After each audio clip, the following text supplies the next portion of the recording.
Dear Nouriel, welcome. Great being with you today. Thank you. We are back to Rome this time, after Paris 1 year ago, and in this beautiful place, the Palazzio Brancaccio. So thank you for coming here from New York on purpose for us. I had a question because in the latest news, Italy is at the center of all news in Europe recently because of the change of government. So for us, it's a very interesting momentum to have you here. Plus, we know you have a certain link with Italy, and you like this country pretty much. So my question today, and the main question of this interview today was, are we back on track with economic growth in Europe as of now? We know that last year you said that some risks in 2013 were postponed in 2014.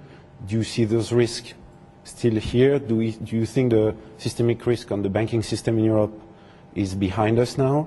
How do you see the growth in those countries? And then we'll talk about other topics of the other zones. But my main question today would be, what do you think of the perspective for the Eurozone in general? Yes, if you think about the prospects for the Eurozone, I would say there are some positive developments, and there are some of them that are more fragile.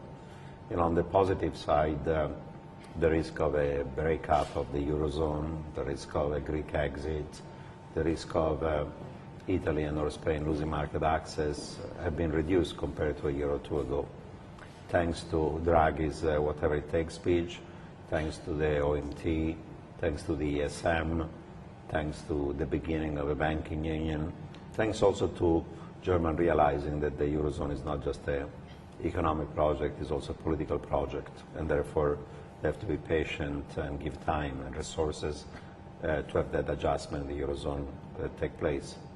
So that's positive. The tail risk have reduced.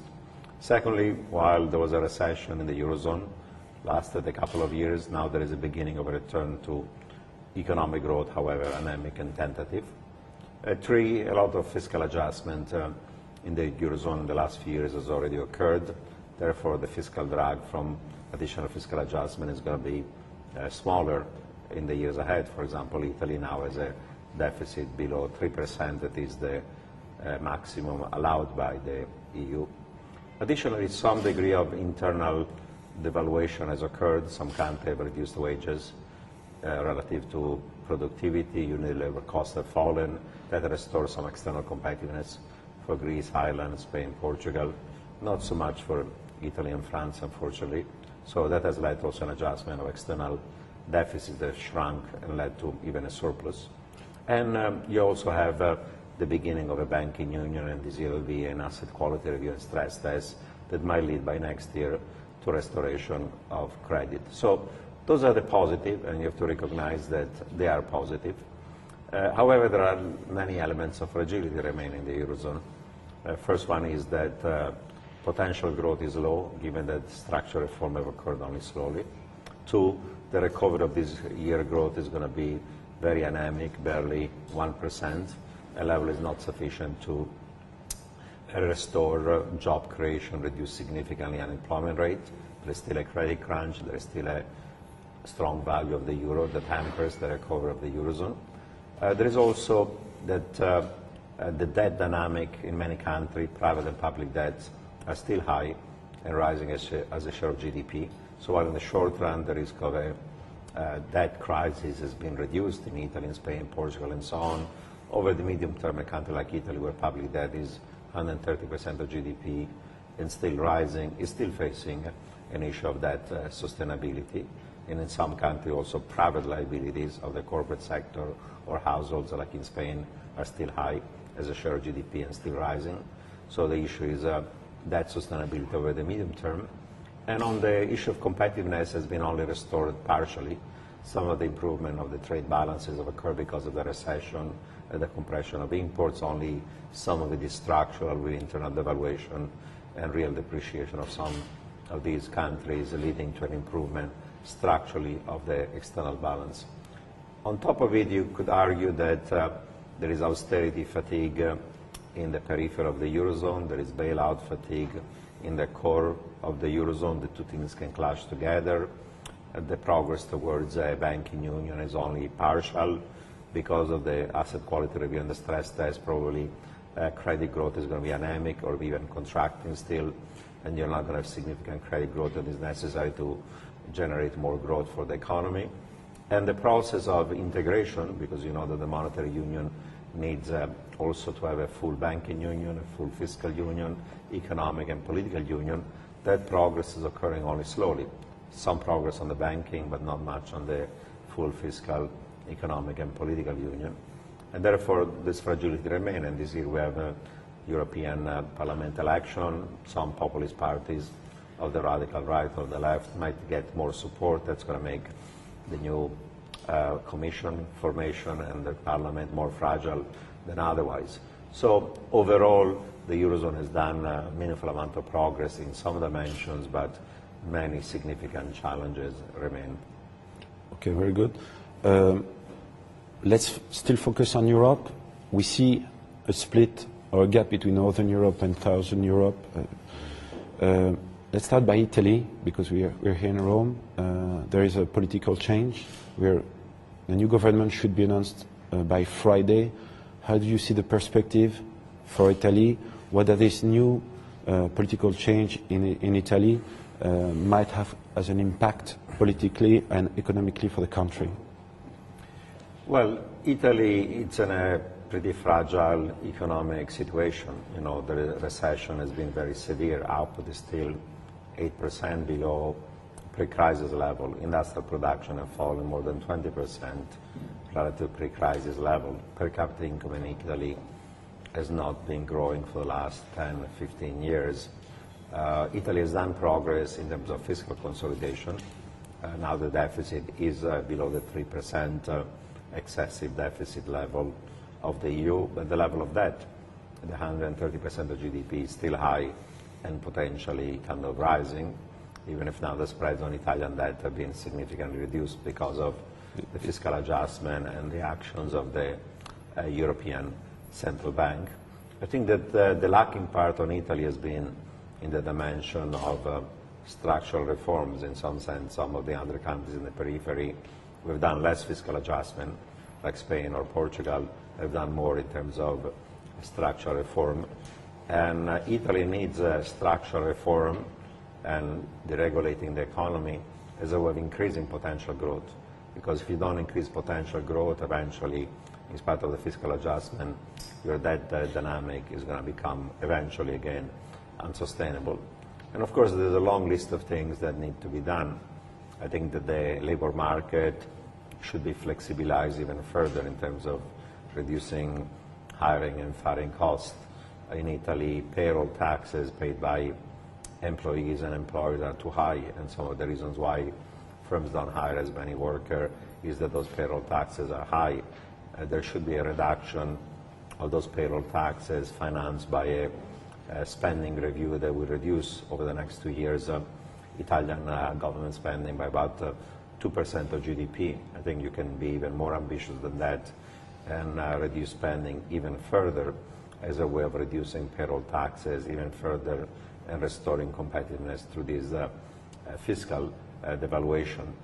You could cut spending more, you could try to finance additional payroll taxes by increasing some of the taxes on capital, you could rely on more privatization, and certainly additional privatization, especially of local public utilities, might be necessary as a way of deriving more revenues for the government. You need a reform of public administration to make it much more efficient and productive, and so on. You need, of course, an electoral law reform to make sure that whenever there are going to be next election, there will be more political stability and more cohesive coalitions, and so on. And there are many other reforms that are needed to increase the competitiveness in the private sector, like liberalizing services to lead to more innovation, more competition, to increase over time productivity growth, and so on. So there is a long list agenda, and hopefully the new government is going to be able to rapidly implement many of these things, because at this point I think Italy has one final chance to try to do the necessary things. Many of these reforms have been delayed for too long. There has been political gridlock and stalemate, but Italy is running out of time. It's critical to try to reverse this decline in potential and actual growth, to try to boost, because unemployment rate is high, among the young people is even higher, and therefore you need to give jobs and creation of income to give hope to people that things are turning around. And having a strong young leader like Matteo Renzi probably could have also a positive effect on confidence and on animal spirits, as long as this new government delivers on the promises. Okay, thank you very much. Let's still talk about Southern Europe. Do you see the Greek risk behind us, or do you think Greece is on the right way? Greece, I mean. Well, Greece has done a significant amount of fiscal efforts by this year. They might have, with a little bit of accounting tricks, even a primary surplus. They've done less in terms of the structural reforms that are needed to boost potential growth. So far, this bargain between Greece and the rest of the Eurozone, that Greece makes a fiscal effort, it makes some structural reform, and in exchange for that, the Eurozone is going to be patient, is going to give them time, is going to give them significant amount of resources, the Troika, in order to be able to smooth the transition has occurred. There's been also a debt restructuring of the private claims. There's been also some, not only PSI, private sector involvement, but also OSI, official sector involvement in making the debt of Greece more sustainable. So far, the OSI has taken the form of stretching the maturities of the claims of the Troika and reducing the interest rate on it without reducing the face value.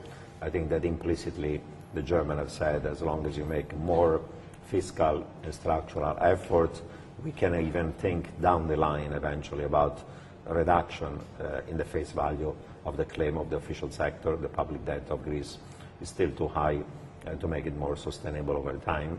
But I think that also right now Greece is reaching the point in which there is been such a depression, because output has fallen 25% relative to the peak, that additional fiscal effort is going to be very hard. Additional significant structural reform is going to be very hard to make. But on the same time, Greece still has a financing hole and might need a new program of the Troika to be able to roll over its debt and have ability to finance its own flow of deficit, even if the primary surplus helps you on one side. And the question is how much Greece is willing to give in, how much the Troika is willing to give in. So far, this coalition has held together. There's always a risk that this coalition between New Democracy and PASOK is going to collapse. There's a possibility that in the European Parliament election, Syriza, that is the leftist parties, might do a very strong showing. If that's the case, the current government could collapse. Syriza could come to power. By the end of this year, there'll be also presidential election in Greece. Those may trigger actually electoral, legislative elections as well. So the question is, this coalition can hold or may not hold. Syriza may or may not come to power. Even if they were coming to power, there's a possibility that they will move to the center and become more moderate and become the new party of the center-left, but there are radical elements within it. So I would say that Greece has done a meaningful amount of progress, is not yet out of the woods, and meaningful amount of fragilities remain. In general, the Southern Europe debt is at its peak or its highest level, I would say.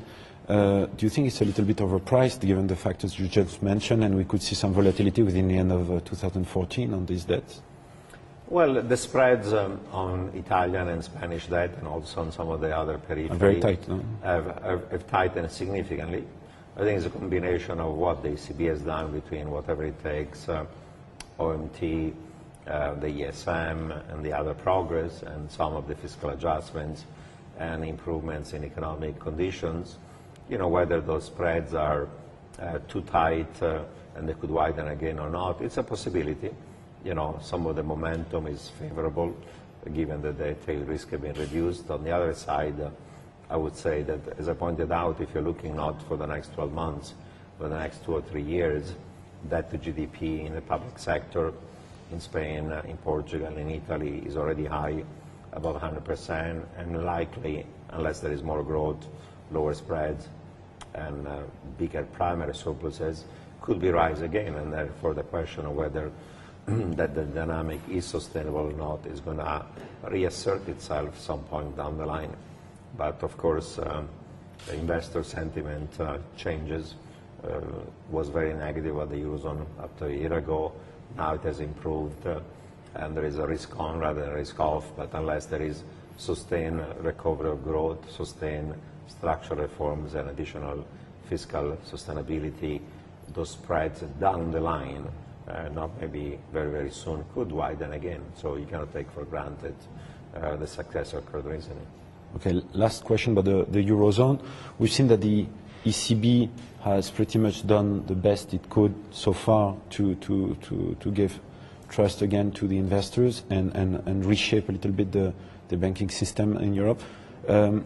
What are the new measures that we could expect from the ECB? Do they still have some margin to act? And plus, given the gap between Northern Europe with good pupils like Germany or Switzerland or other, and this Southern Europe, which has very strong unemployment, what are the possibilities for the ECB to do? And besides, we need to take into account that the Fed decided to change and to start to reducing these monetary policy. What can the ECB still do now? Well, the Eurozone is recovering, but growth is still very weak. The credit crunch is still ongoing. The euro is still strong. The recovery is going to be fragile, anemic, uneven, very weak in the periphery, not strong enough to restore economic growth. And therefore, there is much more that the European Central Bank can do, and they've done a meaningful amount of effort. First thing they can do is, of course, is to provide more liquidity to the banks. You know, with the phasing out and repayment of some of the previous LTROs, probably excess liquidity in the banking system is shrinking, and everybody, even the core, agrees that probably increasing that liquidity is going to give an element of safety and try to reduce and minimize the risk to, money market tightening. So that's one thing is not very controversial is going to happen. In terms of conventional monetary policy, the policy rate is now 25 basis points. The ECB could cut it further towards 10 basis or 5 or even 0, but there is not much left. You have 10 to 20 basis points left. And therefore, suppose that those deflationary pressure or disinflationary pressures in the Eurozone were to persist, and in my view, they're going to persist with slow growth, with effectively deflation still ongoing in some parts of the periphery, and inflation being too low in the core. If you have deflation, it's risky. It's risky because it implies a real rise in the value of the debts, and deflation signals that economic activity is weak. And even the reduced forecast of the ECB of 1.1% inflation this year might not be achieved. Inflation is closer to 0.7%. So if those deflationary risks were to materialize as I fear, I think that the ECB will have to go into more unconventional monetary policy. The first step that the ECB could take is to have a negative deposit rate. The interest rate on the excess reserves that are deposited in the central bank, 25 basis points negative all the way even to 50. And I would not rule out that by the second quarter of this year, that might be an action that the ECB might take. The experience is that this is something that can work and help to try to, one, jumpstart, credit growth, weaken the currency, and provide some kind of a relief to the growth concerns. The second thing that the ECB could do, and Mario Draghi has spoken about it, is some forms of credit easing. There are forms of credit easing along the lines of what the Bank of England has done. That is the funds for lending scheme, where banks could be receiving subsidized funding by the ECB in exchange for increasing new loans to the private sector, especially small and medium-sized enterprises, even to the household sector. Even if there is a resistance within the ECB about doing credit easing in this form, the way that Draghi and other people in the ECB have spoken about this credit easing has been more in the direction of maybe banks providing more loans to the private sector SME than bundling these loans in securitized products, plain, simple kind of forms of ABS securities, and then the ECB being willing to buy some of these securities and take a little bit of the credit risk and therefore subsidize the banks this way. There's been talk about doing this stuff. It's not been done. And if all else fails, I think that the option of doing outright quantitative easing, that is buying a weighted average of the bonds of core and the periphery, is something that is still on the table. Even the ECB has not ruled it out. Probably be the last thing they do after a negative deposit rate or a credit easing, but it's something that I think worked in the US, worked in Japan, worked in Switzerland when they did the unsterilized FX intervention. And I would say that probably the Eurozone needs a jolt in terms of growth through a weakening of the euro that is too strong. The euro in the 130s is way too strong, should be at least 10%, if not 15% lower. And I think that in order to achieve a weaker currency, you would need to have a pretty aggressive policy of quantitative easing. I think it's going to take a while and a bunch of hurdles before the ECB gets convinced that that's the right thing to do. But I would not rule out that maybe by the end of this year that option may become on the table, especially if there are downside surprises to the achievement of price stability through deflationary risks. Thank you very much. Now, let's talk about the US and the recovery or the potential of recovery in the US, which should be and has always been the most resilient zone worldwide to recover. What are your expectations on the US economy? How do you see the future of the US zone? Well, the US growth is recovering. You know, last year was less than 2%, given a sharp fiscal drag. This year there's a spectrum of views about what's going to be. People like myself who are more cautious believe that growth is going to be around 2.6% this year. Consensus closer to 2.8%. And some people are quite bullish about the US and say growth this year could be 3%, even 3.5%.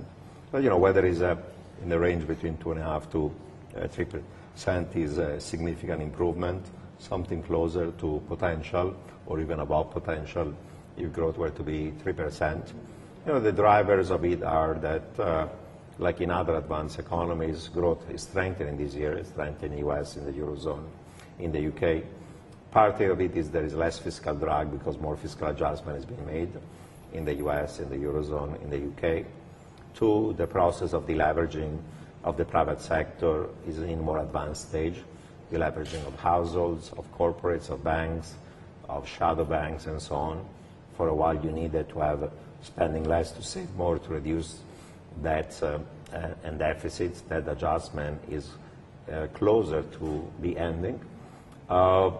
Then there is, you know, still political uncertainties, of course, you know, in the US, but the risk of another government shutdown, another fight on the debt ceiling, another fiscal cliff has been significantly reduced.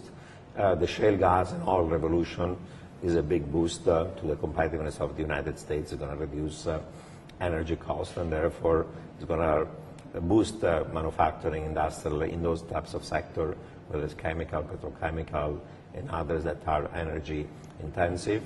There is, you know, a new manufacturing revolution between robotics, automation, and many other things that might lead to some reshoring of manufacturing in the United States as labor costs are rising in China and Asia and so on. So those are the kind of positives that are going to lead to stronger economic growth. And this stronger economic growth is not going to be associated with an increase in inflation because there is still slack in goods markets with excess capacity. Slack in the labor market is still unemployment, underemployment being high.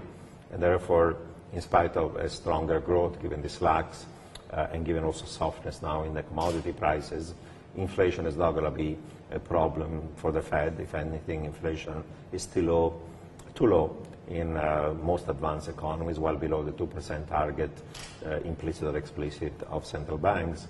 And therefore, the Fed can be patient. Yeah, tapering is occurring, but that tapering is going to occur gradually. It's going to be data dependent.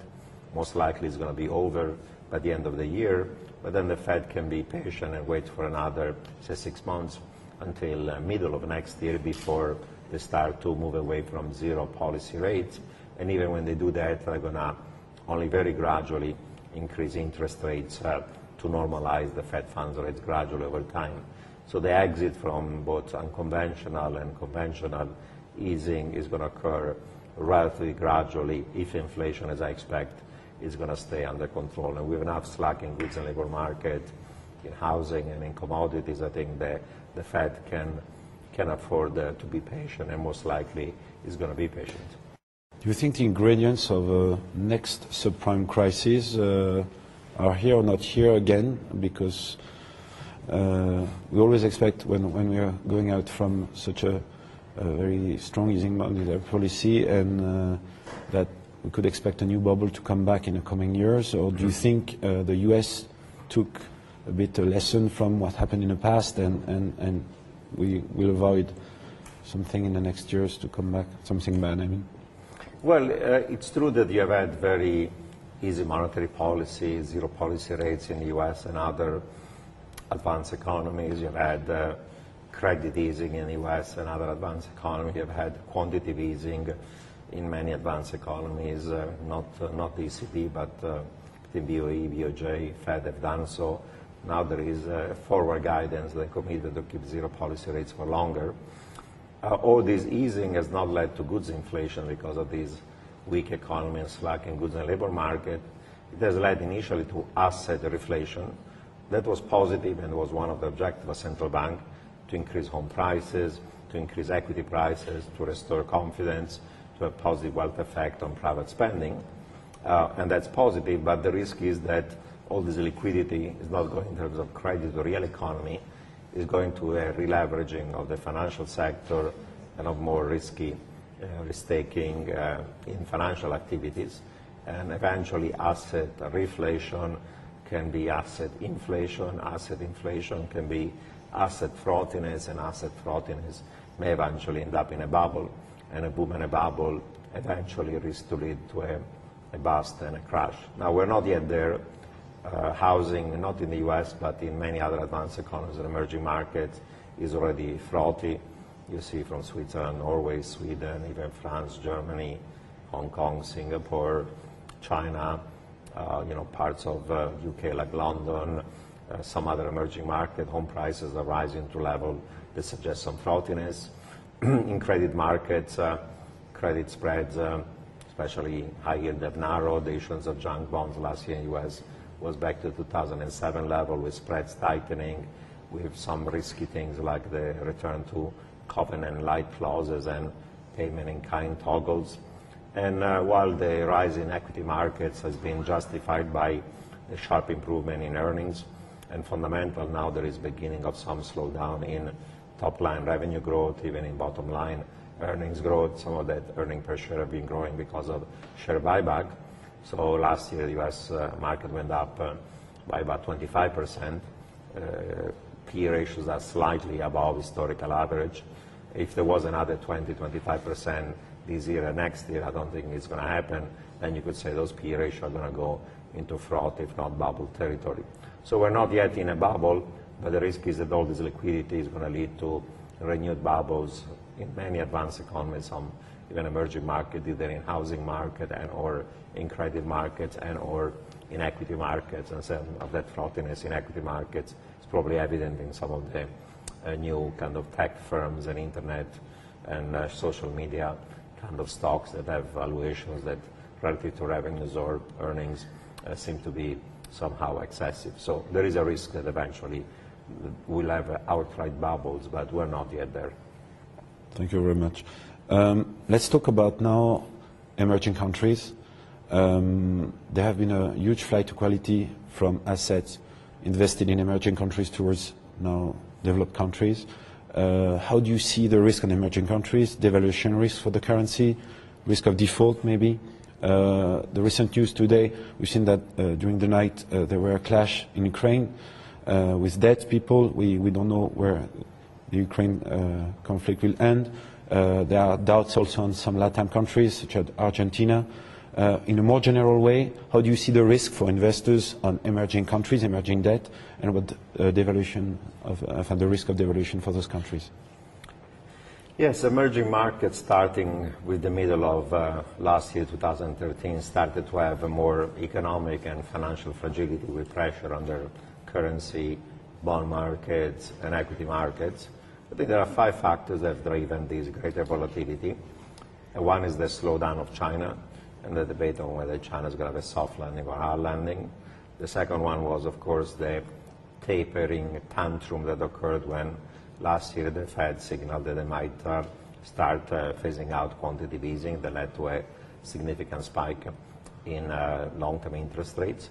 The third one has been probably the end of the commodity super cycle that hurts those emerging markets that are commodity exporters. Those are factors that are external to many emerging markets.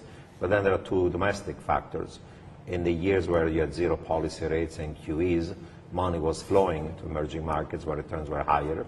Therefore, credit policy became looser, currency appreciated, became overvalued. You got loosening of monetary policy, inflation went above target, and with cheap financing also fiscal policy and deficit became larger. Therefore, macro fragility became serious in a number of countries. And the final factor was that it was a bit of a lost decade of structural reform in emerging markets because macro and liquidity conditions were easy enough that many structural reforms to increase productivity were postponed. If anything, some of these emerging markets moved away from market-oriented reforms towards variants of state capitalism, things like excessive role of state-owned enterprises in the economy, of state-owned banks in the allocation of savings to investment, resource nationalism, trade protectionism. Now this party is over because, however slowly, the Fed is going to exit, China is slowing down, the commodity super cycle is now over, and now those fragilities macro are coming to the fore. Now, among the fragile emerging markets, there are 2 groups. One is the group of what people refer to as fragile 5, India, Indonesia, Turkey, Brazil, South Africa, that have in common large current account and fiscal deficit, falling growth, rising inflation, and now elections, either presidential or legislative this year.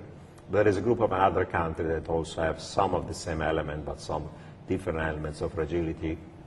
That group includes in Latin America, Argentina and Venezuela. In Central Eastern Europe, it includes Hungary, Ukraine, and maybe even Russia. And in Asia, countries that is politically fragile, for example, like Thailand. Now, in the specific, I would say, of course, Ukraine is a particularly difficult situation because you have this internal serious political situation that now is becoming violent between those groups that is the government that wants to essentially join the Russian Eurasian nation and those groups that are much more pro-European and wanted the association of Ukraine with the European Union, and that clash is becoming severe. So there is a geopolitical play between Russia and the West, Europe and US, on who is going to be, on which side the Ukraine is going to be. And Ukraine this year has a fixed exchange rate that is overvalued, has a 9% of GDP current account deficit, has debt servicing payments of the government of 6% of GDP, and therefore Ukraine, apart from the political fragility that could escalate, also faces the risk of a currency and a sovereign debt crisis. You could have a situation in which effectively a default on the foreign debt of the country could occur, and right now even the financing by Russia, the bailout 15 billion, is on hold because Russia is slipping its power in Ukraine. So that's an extremely fragile situation, even if Ukraine is small enough that probably the systemic effects on emerging markets may be contained. Argentina has a problem with these holdouts. It might have this year a technical default if the US Supreme Court rules against it as a way of transferring the payment to the bondholders from New York, where there are these now restrictions because of the holdouts, legal action, to a place like Buenos Aires. But that would be more like a brief temporary technical default to do the restructuring. It's not going to be a protracted default. There's the situation of Venezuela, runaway inflation and political and social fragility that might lead to certainly a currency event, but possibly also to a credit event. Even if with high oil prices, the chance of a credit event is limited. But I would say that those three might be the one in which the risk of a true currency crisis is higher in spite of capital controls and other restrictions. The risk of a real credit event probably the highest in a place like Ukraine. But if I look at the other kind of fragile five, things are better. They've done monetary adjustment, they've controlled credit, they've done some fiscal adjustment. The elections are not going to lead to radical changes in governments. There's been some depreciation of the currency that over time is going to improve the trade balance, so their currencies are not as overvalued. The correction of equity market has been maybe been excessive. Bond yields have been rising.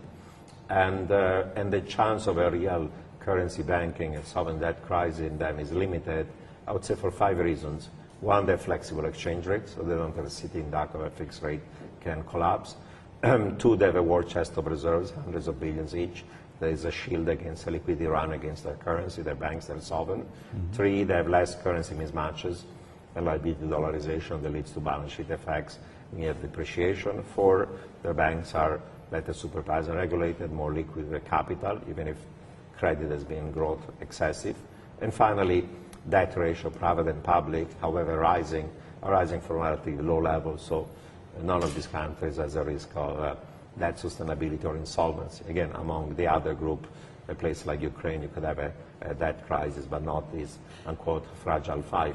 So while things have become volatile, I would say a lot of the adjustment of currencies, bond yields, equity has occurred. I would say probably equity valuation now are depressed. They could have a comeback. Currency adjustment has occurred. More volatility could occur, but probably real depreciation have already occurred. And therefore, many of these emerging markets with new governments, with sound policies, may be closer to reaching a bottom and more of a recovery. And the medium-term story about emerging markets is still positive. First of all, there are plenty of emerging markets. We're not fragile. We're better and sounder macro. In Asia, places like Korea, Hong Kong, Singapore, Malaysia, Philippines, Central Europe, places like Poland, Czech Republic, in Latin America, from Mexico, Peru, Chile, Colombia. Well, Brazil is more fragile. In Sub-Saharan Africa, South Africa, weak growth, but there are plenty of strongly growing frontier economies and emerging markets. So there is differentiation. Some are more fragile, some are less fragile, and even the more fragile, the fragile 5 have done adjustment policy-wise that may lead to better performance of market and economy gradually over time. So a general the risk of a real financial crisis in emerging markets, it's, in my view, a relatively low probability. Okay, a few last questions. On Asia, is the risk of a hard landing for China is behind us? How do you see the future of Asia, and with a certain focus on China, because it was the question we had 1 year ago, the risk on China? Yes, China growth is slowing down. There is a debate on whether China is going to have a soft landing or a hard landing. I think views on China are extremely polarized in ways that probably I don't agree with either very optimistic or very pessimistic view. The very optimists say, they're going to keep on growing 7.5% to 8% with the rebalancing, and therefore be a real soft landing. The pessimists now say there'll be a financial meltdown, a total hard landing, growth slowing to 3-4%. There will be disaster not only economically but also socially and politically. I think the reality is more in the middle. There's been a credit-fueled investment boom. Investment is twice the share of GDP. Savings are too high. Consumption is too low. They need to rebalance. And the third plenum of the party made the list of reforms that are needed to do that rebalancing. My fear is that this rebalancing is going to occur more slowly than is desirable and optimal, because those who are against this rebalancing were favored by the old growth model, state-owned enterprises, provincial government, the state sector, the PLA, are going to resist that rebalancing that benefits more consumers, workers, wage earners. And if that rebalancing occurs too slowly, then every time there is a slowdown of growth of China, they double down with another round of credit-fueled fixed investment. That means there is too much fixed investment, too much savings, too many bad assets of the banking system, too many debts of SOEs, of provincial government, of the central government, of the SPVs, and of the real estate developer, and eventually this build-up of debts and bad assets of the banking system, of the shadow banks, creates fragility and the risk of a harder landing. Now, my harder landing is not a true hard landing, but say growth only above 7% this year, slowing down towards 6.5% next year, and towards 6% by the following year. It's not a soft landing, it's not a true hard landing. It's a soft hard landing. Yes, exactly. Exactly. And it's something that is not priced by the market, I would say. If China were to slow down from 7 to 6.5 to 6% in the next couple of years, I would say that's something that markets have not priced in, will have a negative effect on emerging Asia, will have a negative effect on commodity exporter, and to trade links will also have a potential negative effect on US, Europe, and Japan. Not a hard landing, but something much worse than a soft landing. I think that's a more likely scenario for China. Now, emerging Asia and Asia in general, that includes also, of course, Asia Pacific, Japan, and Australia, is still the fastest growing emerging market region of the world, thanks to China. Growth has slowed down also in India. We'll see whether a new government after the election is going to lead to acceleration of structural reform and fiscal adjustment is going to sustain economic growth. There are plenty of economies in Asia that are export-oriented, industrial exports that are geared to a strengthening of growth. We'll see in the G3 countries, in US, Europe, UK, in Japan, the Koreas of the world, and some of the other newly industrialized countries in Asia are going to benefit from that recovery in advanced economies. But these countries are also very much in the global supply chain through China. So if China will have a harder landing, the Chinese question also is a potential looming cloud for some of these economies. A last question about more the situation in Middle East in general, the risk of war between with Iran in general, or the current negotiation for kind of agreement, the situation for the post-revolution Arabic countries, Israel, the Palestine peace process. What is your view on this current situation? I remember that 1 year ago we were wondering if there was a risk of war. We know that the situation in Syria is still awful and going on, has been going on for almost 2 years now, with no real situation. What is the impact of those different situations combined a little bit together, and the impact on the commodities prices? Do we have a risk of oil shock given the situation? Yeah, in addition of economic and financial tail risk, of course, there are the geopolitical ones, and actually, while many of them remain, as you point out, in the Middle East, I would say that actually the biggest one actually right now is more in Asia. This growing rivalry between China and Japan that has led to tensions, and some people even talking. I was in Davos where there was too much talk about comparing 2014 to 1914 is the 100th anniversary of World War I, and some people, like even the Prime Minister of Japan, they were saying that the situation between China and Japan today is like Britain and Germany in 1914, and even Chinese were talking about the possibility of war. So those tensions are rising. I would say geopolitically, actually, the situation in Asia is becoming even more serious than... Do you see a real risk of confrontation?